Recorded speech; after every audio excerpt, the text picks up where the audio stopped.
கினிக்கோழிகள் நம்ம வளர்த்திருப்போம், இல்லாட்டி வளர்க்குறவங்க பக்கத்து வீட்லயாவது இருந்திருப்போம். அப்படி இருந்திருந்தோம்னா கண்டிப்பா தெரிஞ்சிருக்கும் இங்க கின்னிக்கோழி வளர்க்குறாங்க அப்படின்னு. ஏன்னா கின்னிக்கோழிகள் மணிக்கு ஒரு தடவை 100 மீட்டர் சரௌண்டிங் அளவுக்கு அது சும்மா ஓயாம கத்திக்கிட்டே இருக்கும். அதை வச்சு சில பேர் இதை வளர்க்குறதுல விருப்பப்படுவாங்க, சில பேர் வெறுக்கவும் செய்வாங்க. அந்த அளவுக்கு பயங்கரமான ஆளு தான் இருக்கேன் அப்படின்றத காமிச்சுக்கிட்டே இருக்கும். இதை வீட்லயோ தோட்டத்திலயோ கோழி மாதிரி வச்சு நம்ம வளர்த்துற முடியுமா நம்ம சொல்படி அப்படின்னா கிடையவே கிடையாது. இதுக்கு நம்ம ஒரு கூடு ரெடி பண்ணி வச்சிருந்தோம்னா அங்க வந்து தங்க மாட்டாங்க. நைட் ஆச்சுன்னா ஏதாவது மரத்துல ஏறி அது வாட்டுக்கு தூங்கிட்டு இருக்கும். அப்புறம் முட்டை வைக்கிற நம்ம ஒரு இடம் ஒதுக்கி இருந்தோம்னா அங்கெல்லாம் வரமாட்டாங்க. இவங்க எங்கேயாவது ஒரு புதர்ல போய் முட்டை வைப்பாங்க, அங்க போய் நம்ம அதை எடுத்துட்டு வர மாதிரி இருக்கும். இந்த மாதிரி வீட்டுல வாழ்ற வீட்டுக்கே அடங்காத ஒரு காட்டுவாசி தான் கின்னிக்கோள்கள். நம்ம கூடயே வாழ்ந்துட்டு இருக்க உயிரினங்களை பத்தி உங்ககிட்ட பேச வந்த நான் தான் உங்கள் அன்புள்ள சகோதரன். இன்னைக்கு இந்த பதிவை பத்தி முழுசா பார்த்துடலாம்.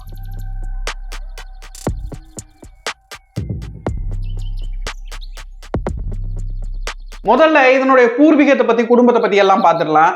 கின்னிக்கோழிகள் நம்மளுடைய பறவையே அல்ல.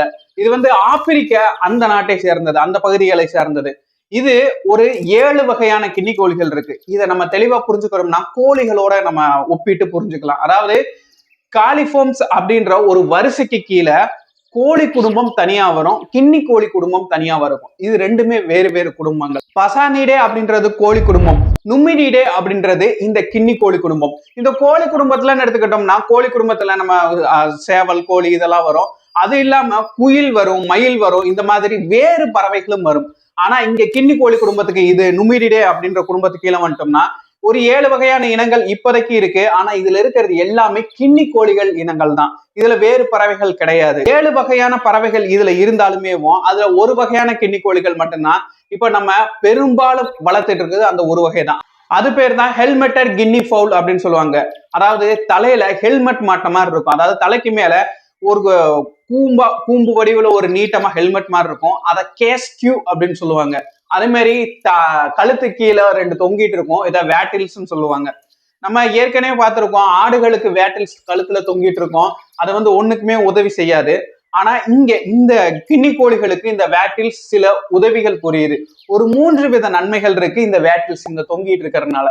இது வெப்பத்தை கட்டுப்படுத்துறதுக்கு ஓரளவு கட்டுப்படுத்துறதுக்கு பயன்படுது. அதாவது அதிக அளவு வெப்பம் இருந்துச்சு அப்படின்னா அதை இந்த வேட்டில்ஸ் மூலமா கொஞ்சம் வெப்பத்தை வெளிப்படுத்தி ஓரளவு கட்டுப்படுத்திக்க முடியும். அதுக்கு பயன்படுது. அதுக்கப்புறம் இது ஆண் பெண் வேறுபாடு கண்டுபிடிக்கவும் பயன்படுது. அதாவது ஆண் கின்னி கோழிகளுக்கெல்லாம் இது கொஞ்சம் பெரிய அளவுல இருக்கும், கொஞ்சம் பிரகாசமாகவும் இருக்கும். பெண் கோழிகளுக்கு அந்த அளவுக்கு இருக்காது. ஆனா இது ஒரு சிறிய வேறுபாடு தான். அப்புறம் ஆதிக்கம் செலுத்துறதுக்காகவும் இந்த வேட்டில்ஸ் பயன்படுது.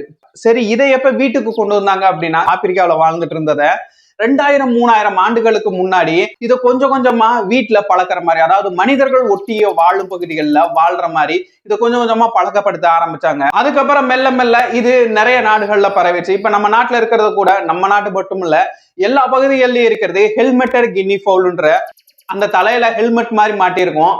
அந்த கின்னிக்கோழிகள் எல்லாம் பெரும்பாலும் எல்லாரும் வளர்த்துட்டு இருக்காங்க.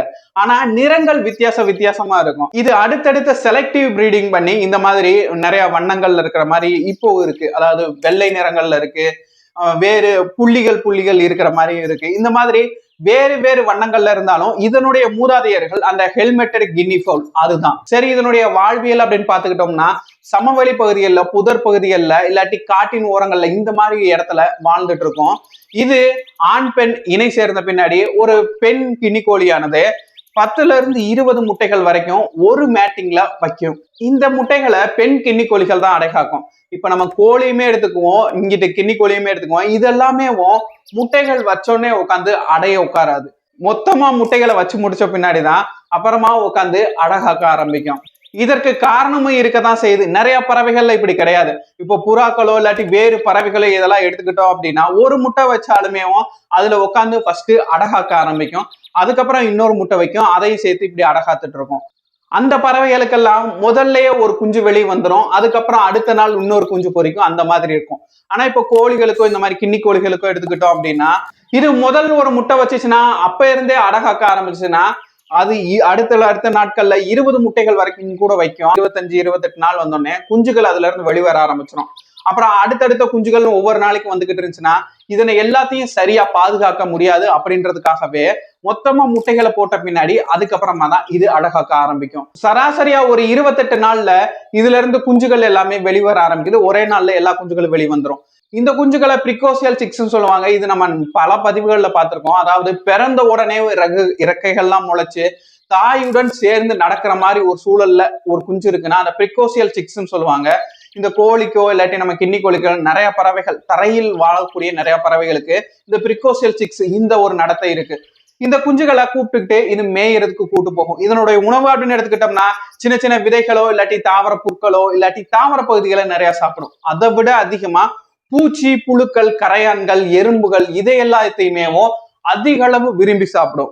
அப்புறம் முக்கியமா சமூகமா வாழக்கூடியவர்கள் அதிக அளவு ஒண்ணு சேர்ந்துதான் வாழ்ந்துட்டு இருக்கோம்.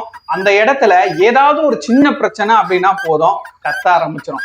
சின்ன பிரச்சனைனா ஏதாவது ஒரு சிறிய சத்தம் எதிர்பாராத விதமா நடந்துச்சுன்னா உடனே கத்த ஆரம்பிக்கும். வேறு ஏதாவது ஒரு உயிரினங்கள் வந்துச்சுன்னா கத்த ஆரம்பிக்கும். வேட்டையாடிகள் வந்தா கத்த ஆரம்பிக்கும். எது பண்ணாலுமே கத்த ஆரம்பிக்கும். ஒண்ணு கத்துச்சுன்னா போதும் மற்ற பறவைகள் சேர்ந்துக்கிட்டு கத்த ஆரம்பிச்சிடும். இது ஒரு பாதுகாப்புக்காகவும் இருக்கு. அதாவது ஏதாவது ஒரு பறவை ஆபத்து அப்படின்னு உடனே எச்சரிக்கை செய்து உடனே எல்லா பறவைகளும் அதை புரிஞ்சுக்கிட்டு தப்பிக்க முயற்சி செய்யும். இது ஒரு நல்ல விஷயம்தான். ஆனா இது கத்துறனாலேயும் மற்ற வேட்டையாடிகள் இங்க பறவைகள் இருக்கு அப்படின்றத உணர்ந்து அதனை வேட்டையாடக்கூடிய வாய்ப்புகளும் இருக்கு. இந்த மாதிரி பிரச்சனைகளும் இது கத்துறனால இருக்கத்தான் செய்யுது. இது காட்டுல வாழக்கூடிய அந்த கிண்ணிக்கோழிகளின் வாழ்வியல். இது வீட்டுல வாழ்றது இந்த மனிதர்களால் பழக்கப்படுத்தப்பட்ட அந்த கிண்ணிக்கோழிகளின் வாழ்வியல் கேட்டா அதுவுமே இப்படிதான் இருக்கும். ஏன்னா இந்த கிண்ணிக்கோழிகள் எப்பவுமே கோழிகள் மாதிரி நம்ம மனிதர்களோட ஒட்டி பழகவில்லை அப்படின்னு தான் சொல்லணும். ஏன்னா இந்த கிண்ணிக்கோழிகள் அப்ப இருந்ததுல இருந்து இப்போ கோழிகள் எடுத்துக்கிட்டோம்னா நிறைய அளவுல செலக்டிவ் பிரீடிங் அடுத்தடுத்த தேர்ந்தெடுத்த பறவைகளால பிரீட் பண்ணி அது மனிதர்களோட ஒட்டி வாழ்ற மாதிரி கொண்டு வந்துட்டாங்க. ஆனா அந்த அளவுக்கு இந்த கிண்ணி கோழிகளை மனிதர்கள் செலக்டிவ் பிரீடிங் பண்ணல, ஓரளவுக்கு தான் இருக்கு. இதனாலையும் கூட இது மனிதர்களை ஒட்டாம வாழ்ந்துட்டு இருக்கு. அப்புறம் ஆடு மாடு கோழிகள் எல்லாருமே வளர்க்குறவங்க இந்த கிண்ணி கோழிகளையும் வாங்கணும்னு ஆசைப்படுவாங்க. ஆனா இதை வாங்குறதுக்கு முன்னாடி கொஞ்சம் யோசிக்க வேண்டியது இருக்கத்தான் செய்யுது. ஏன்னா இது எச்சரிக்கும் விதம், அதாவது ஏதோ ஒரு பாம்பு வந்துட்டாலோ கீரி வந்துட்டாலோ இல்லாட்டி வேறு வித மனிதர்கள் ஏதாவது வந்துட்டாலோ வித்தியாசமான சத்தம் கேட்டாலோ எந்த ஒரு வித்தியாசமான நிகழ்வு நடந்தாலோ உடனேவும் இந்த கிண்ணி கோழிகள் கத்த ஆரம்பிச்சிடும். என் கூட்டத்துல இருக்க வேற ஒரு பறவை எங்கேயா போயிடுச்சுனாலும் கூட கத்தி தன்னை வெளிப்படுத்திக்கணும். இந்த கத்துறது ஒரு எச்சரிக்கை உணர்வு, சரி யாரோ வந்துட்டாங்க அப்படின்றதுக்காக மனிதர்களுக்கு ஒரு பயன்பாடா இருந்தாலுமே இந்த கத்துறது ரொம்ப அதிக அளவுல இருக்கும். அதனாலேயே இதை வளர்க்கறதுல நிறைய பேர் வெறுக்கவும் செய்வாங்க. அதுக்கப்புறம் இந்த பறவைகளை வளர்க்கறது இது பாம்புகள் எல்லாம் பிடிச்சு சாப்பிட்றோம், கீரி வந்தா விரட்டி விட்டோம் அப்படின்லாம் சொல்லுவாங்க. ஆனா அதெல்லாம் உண்மை கிடையாது. இது சாப்பிடக்கூடிய சின்ன சின்ன புழு பூச்சிகளை தான் சாப்பிடும்.